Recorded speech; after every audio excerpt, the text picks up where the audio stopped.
Okay, so this is our last section on inner product spaces, and we're taking on what is called Fourier Approximation. Now, in Fourier Approximation, we're going to start with a basis for the set of all continuous functions on the interval from 0 to 2 pi. And this basis has an infinite number of elements, and it's 1, and then it's going to be the sine of all nx, and then the cosine of nx for n is equal to 1 to infinity. And believe it or not, every single function that is continuous on the interval from 0 to 2 pi can be written as a linear combination of these elements.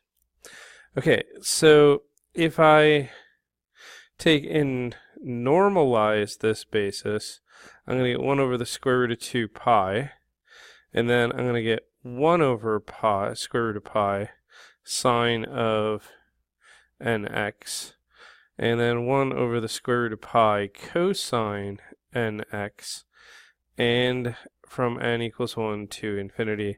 And this will be orthonormal basis, which kind of interesting. You can go and test this all out and see that these things are in fact orthogonal to each other and have a norm of 1. Okay, so what is our goal here? I want some function g where I take some coefficient, and we're going to be real careful here, we're going to call this a sub 0 over 2, plus some other coefficient times the cosine of x, plus some other coefficient times the sine of x, and then we're going to keep going until I get coefficients times the cosine of nx, right, plus the cosine times sine of nx, right? And this is going to be my function. And I want this to be the least squares approximation of some function f. Now, in theory, if n goes on to infinity, g of x will equal f of x. So the limit of g of x as n approaches infinity is in fact f of x. And that's kind of an interesting bit. You can go and you can check this. So what we've got to do here is we have to identify what these coefficients are. What is the a1s, the a0s, and all of this. And this we're going to get a theorem for. Okay, so here's our theorem. Our theorem says that if f is a continuous function on 0 to 2 pi, and we let b be the finite basis, a finite portion of the basis, right, from n equals 0 to m, right, should be n equals 1 to m. We want this to be a basis for W, which is a subspace of C0 to pi, right? All right, so we want G to be a sub 0 over 2, and then we're going to sum up from n equals 1 to m, a sub n cosine nx plus b sub n sine of nx. And if this is the case, then a sub 0 is going to be 1 over pi times the integral from 0 to 2 pi f of x dx. A sub 1 will be 1 over pi from 0, or a sub n, right, will be 0, a sub n will be 0 to 2 pi f of x times the cosine of nx dx for all n equals 1 to m. And b sub n is going to be 1 over pi times the integral of 0 to 2 pi f of x times sine of nx dx. And this is going to be for all n equals 1 to m. All right, so this is saying that I have a formula for finding the respective coefficients that would make this Fourier approximation true. So let's check on that. So let's prove this theorem. Okay, so we're going to let b sub 1 be an orthonormal basis where I've got a bunch of vectors. w0, w1, v1, w2, v2, out to wm, vm, right? And we're going to let this thing be equal to 1 over square root of 2 pi, 1 over square root of pi cosine nx, and then 1 over square root of pi sine of nx for n equals 1 to m. All right, so from this it follows that g of x should be f times, or inner product w times w, right? Because this is the way we get Fourier coefficients. If this is an orthonormal basis from earlier work in the course, we get our Fourier coefficients for the vectors in this orthonormal basis. All right, plus, then we get, what is this, f w1 times w1 out. Next we're going to get f v1 times v1 plus f v w2 times w2 plus f v2 times v2, and this keeps going until we get to f wm times wm plus f vm times vm. Okay. Now, if I kind of play this out a bit, there's some implications here.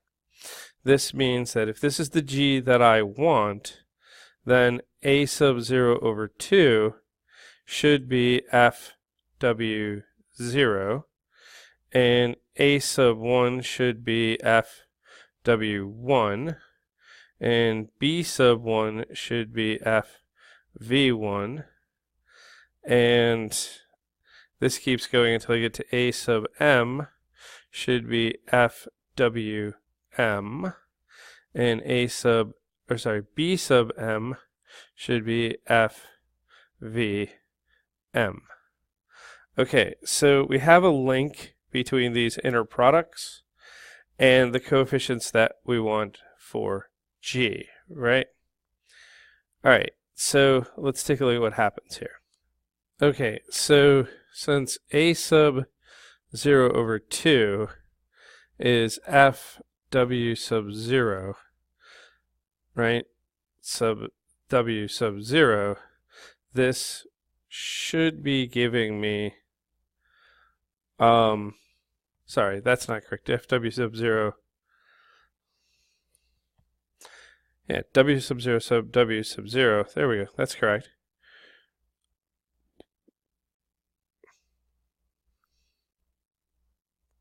Should be giving me the integral from 0 to 2, right, of f of x times w sub 0, which is 1 over the square root of 2 pi times dx, right, times 1 over the square root of 2 pi.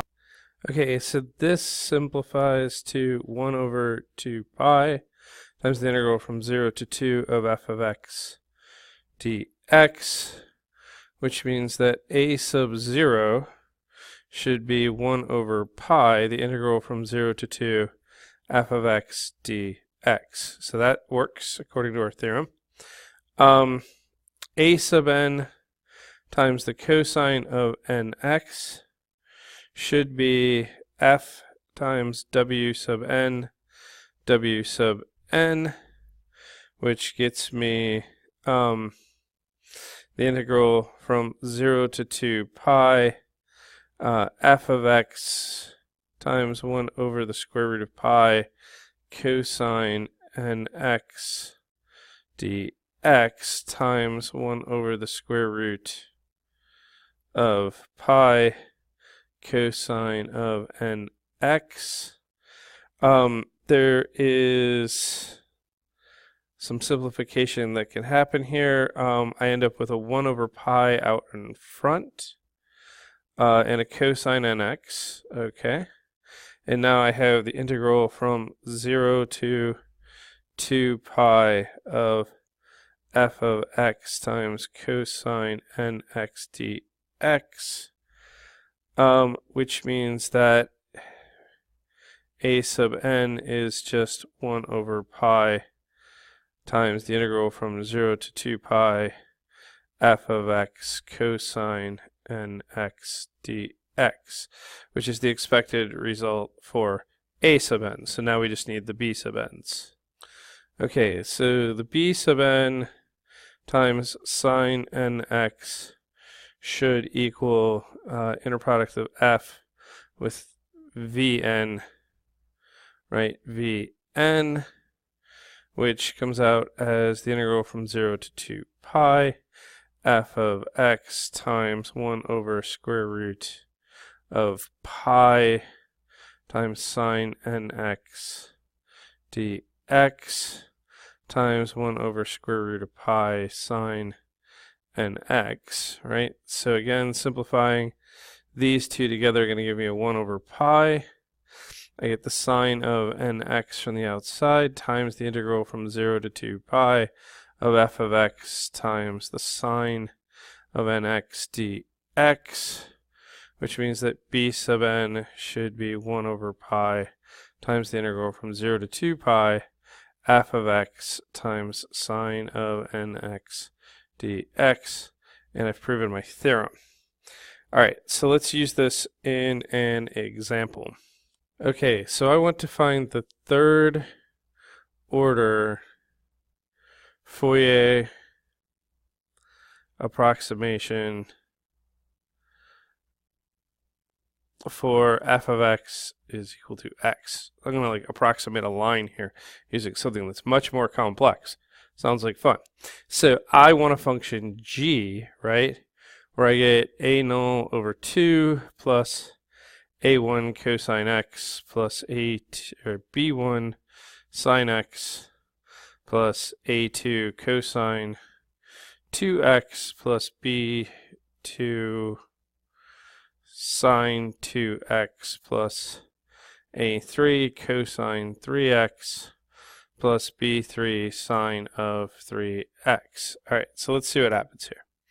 Well, a null should then be 1 over pi times the integral of 0 to 2 pi of x dx, which is 1 over pi times 1/2 x squared from 0 to 2 pi, which works to be 4 pi squared over 2 pi, which is just 2 pi.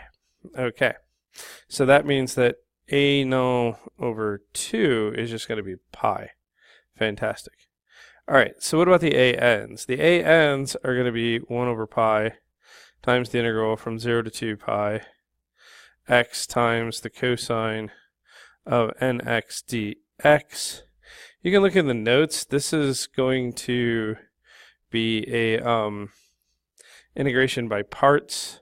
This works out to be 1 over pi times 1 over n squared cosine nx from 0 to 2 pi, which works out to be 1 over pi times 1 minus 1, which is 0. So all of the cosine terms go away.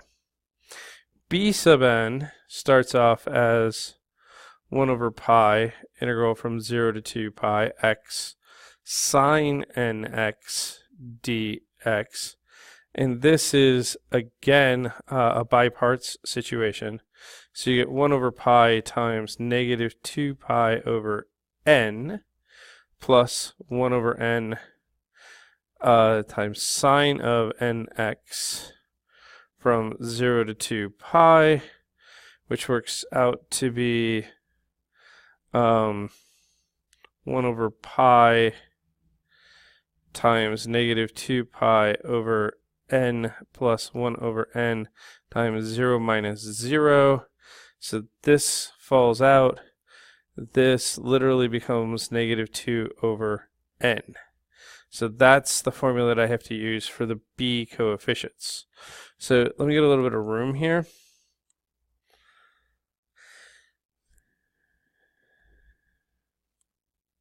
Yep.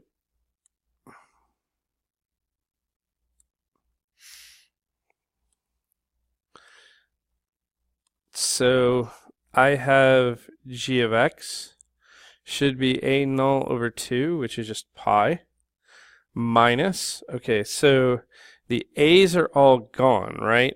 So now I have to look at the b's. So the first one should be b plus b1, but negative 2 divided by 1 is 2, so that'll be times sine x. And if I put 2 in here, I'm going to get negative 1 times sine 2x. And then if I put 3 in there, I get negative 2/3 sine of 3x. So it may be worthwhile to look at what that curve looks like on the interval from 0 to 2 pi. It's surprisingly a good approximation of the line y equals x. So there you go. There's your introduction to Fourier approximation.